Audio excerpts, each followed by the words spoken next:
Hello and welcome to the Online Trainers Podcast, where we go behind the scenes to uncover the latest tactics and strategies top trainers around the world are using to get more clients, dominate their marketplace, and get their clients amazing results.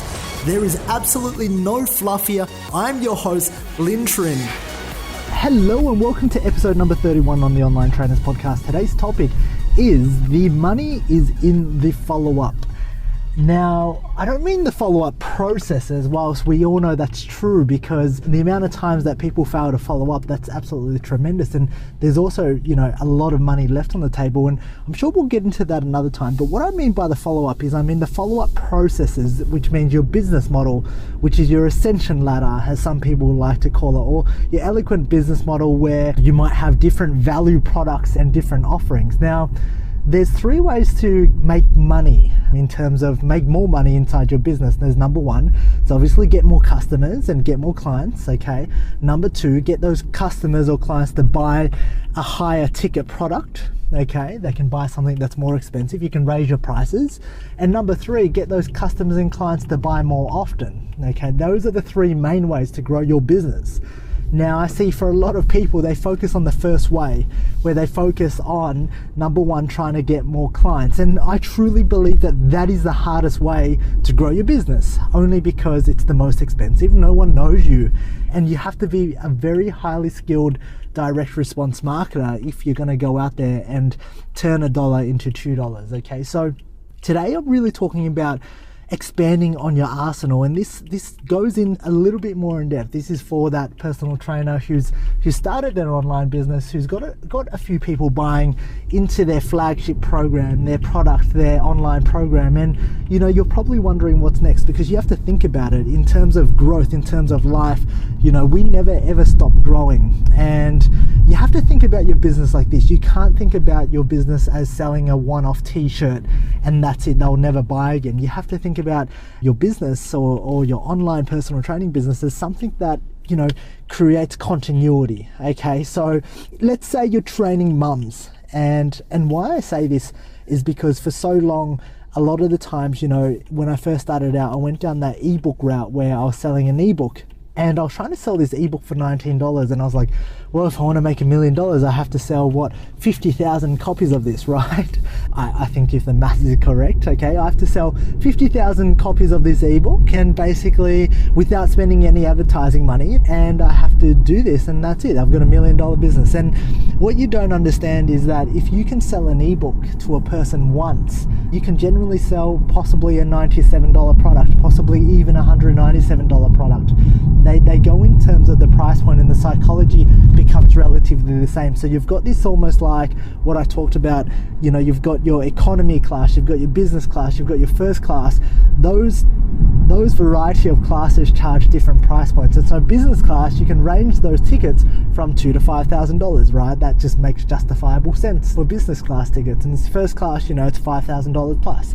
That psychology that your customers and your clients think about when making these buying decisions just falls into those categories, okay? And why I'm telling you this is because, so many times in trying to grow my own business, I was looking out for more customers and more clients. And whilst that's a great skill to have, in fact, it's a fantastic skill to have, because if you know how to turn any prospects into customers, you'll never go hungry again. But there's a lot of underutilized assets inside your business at this very moment in time that you're not looking at, that's right in front of you, that if you started looking at the opportunities, you started looking at basically getting your customers onto a different program. Once they've finished their program, you're looking at innovation, you're looking at getting your clients to buy more, you're getting your clients to buy more often. And basically then, if you're getting them amazing results, that allows you to justify your fee increase. And a lot of the times, it's these obvious things, but it's really the foundations of your business that you generally forget, because it's all well and good to have this flagship 12-week program that you can go and sell for $1,000 or $500 or $5,000. But once again, you have to understand that there's a statistics that say anybody that's purchased from you ever, no matter how small the amount, has a 7 times more chance at buying from you than a cold prospect. So when we go and look at your business model, you might start out with, your all your free content. This might be your free blogs. This might be your free YouTube channel. This might be your free content on Instagram. You might have your own podcast, or you may have written your own book. All your free content is really going out there to position yourself as the leading expert and leading authority inside your niche. Okay, and so that's really what your free content is for. And a lot of the times, I do say, hey, go out and try to sell your flagship program, because I truly believe that that's the highest yielding thing. It's a high ticket item, it's high profit margin, you're going to get a lot of traction, and so you're going to have a lot of, I suppose, net profit to play with in terms of rerunning your advertising.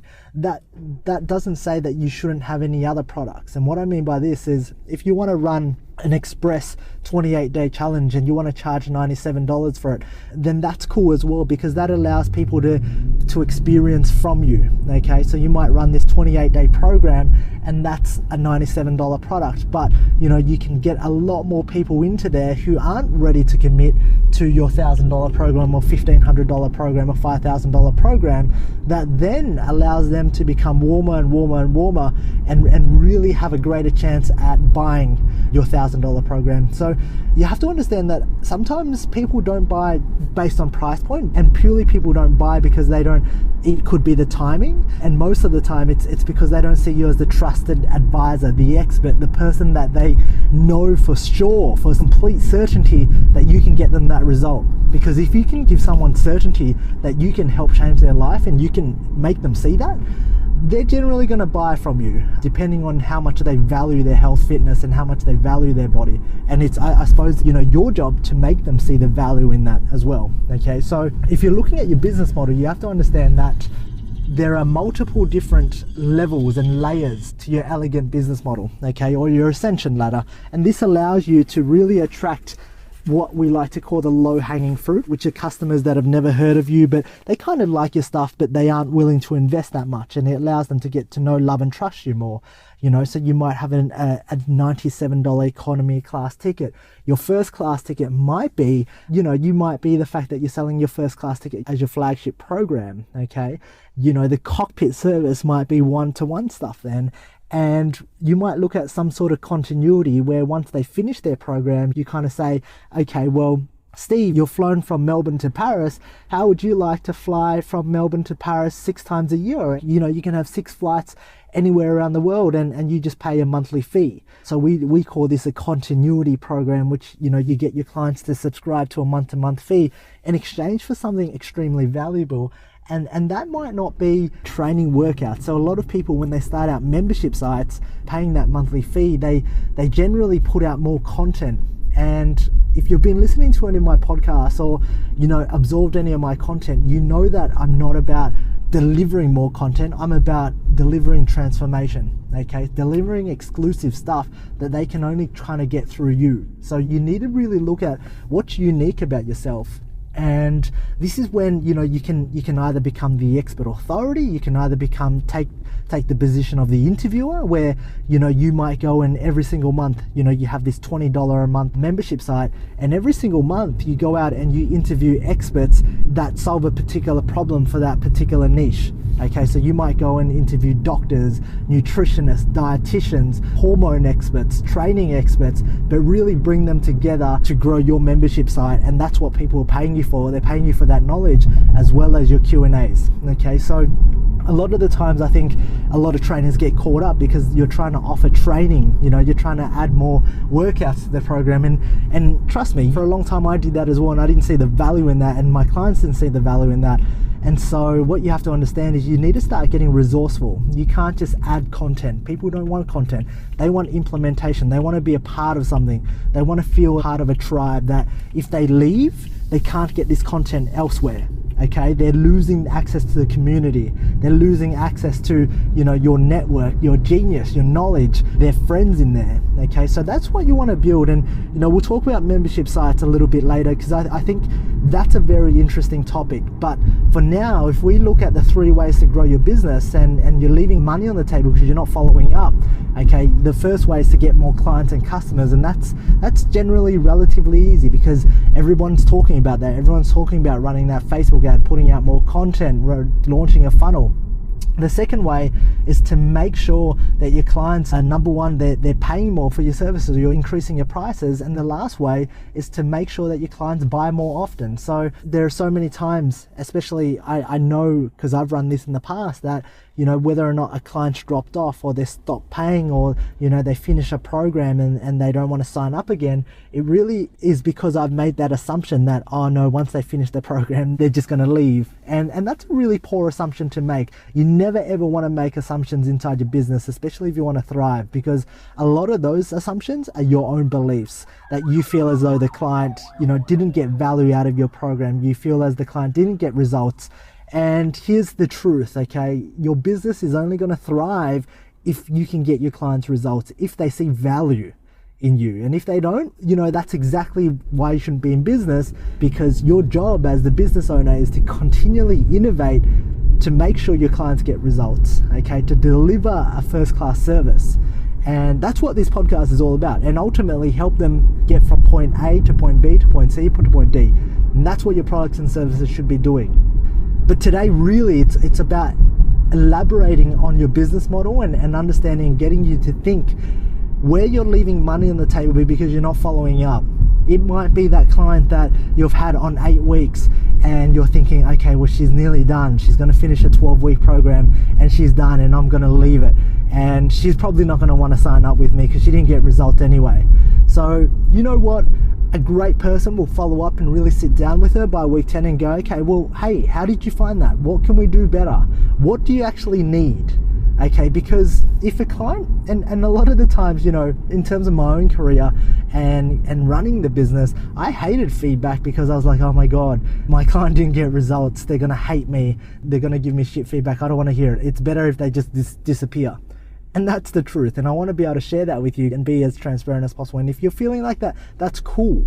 But on the flip side, you're missing this opportunity to learn and grow. This client can give you great feedback about your program, about why it didn't work for them, what they needed to see more of, their excuses, and allowing the truth. And this is where the truth will always set you free. Hearing the truth from the client is going to set you free. When you hear it from the horse's mouth, rather than making your own assumptions, it allows you this greater ability to grow.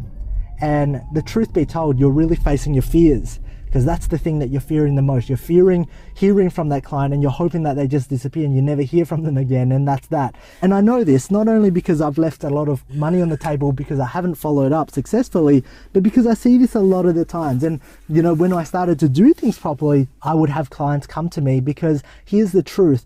Every single new client of yours is somebody else's lost customer. Okay, and that really is the truth. And so really you want to try to retain as many of your clients and customers as much as possible, because you have to understand it's 7 times and possibly even more now. I don't know what the exact statistics are, but it's even harder now to get a client to sign up with you or buy from you, a prospect to buy from you, than have your existing clients to do a repurchase from you because they already know you. Okay, so if you're fearing that, and you're fearing going back into your client base and really talking to them and listening to them, that's what you should be doing, because that's the growth area of your business at this moment in time. And that's your one key action step for today. So I really hope that helps, and I really hope that helps you find not only more hidden opportunities inside your business, it helps you make more money. And just by doing this, you can easily make another $1,000 this month just by doing the basics, just by following up, just by being a business owner and caring. And that's the truth. But I'll see you on the next episode. Of course, once again, if you enjoyed this podcast, please share it to your friend, to your colleague who might benefit from it, or actually who will benefit from it,